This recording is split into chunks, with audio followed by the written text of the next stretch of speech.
All right, keeping this nostalgia train rolling, we are on book number 5 of the Daughters of the Moon series by Lynn Ewing, The Sacrifice. In this book, we are focused on Straighten, or Stratton, I'm not entirely sure how to pronounce his name, but he is the first follower of the Aatrox that we were introduced to way back in book 1. I really enjoy that we are returning to the dynamic that was introduced in book 2 of him and Serena, the Daughter of the Moon who can read minds, and their forbidden romance, and we get to see a little more of how they interact.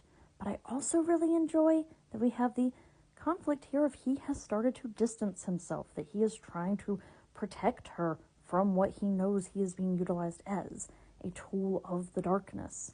I like that we are reintroduced to the fact that he was not a willing follower of the darkness, but rather a kidnapped individual who was more or less entrapped by the Aatrox's power.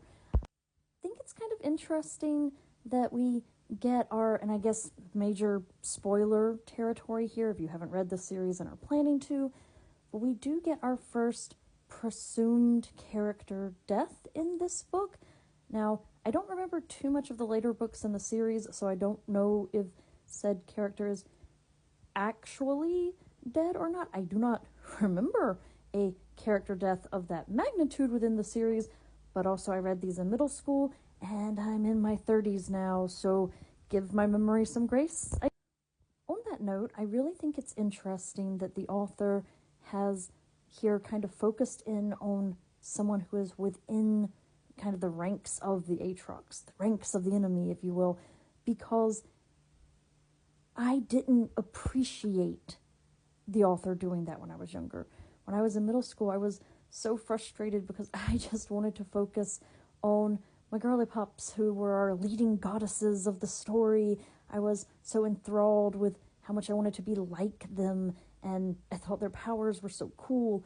And as an adult, I really, really appreciate getting to see not just what's kind of going on in Stratton's head as Serena's love interest, but also what the followers are actually going through, and the realization that some of these individuals we're fighting might never have wanted to be a part of this battle, and especially not on the side where they've landed. Gonna dive into book 6. I'm very excited to see if it holds up as well.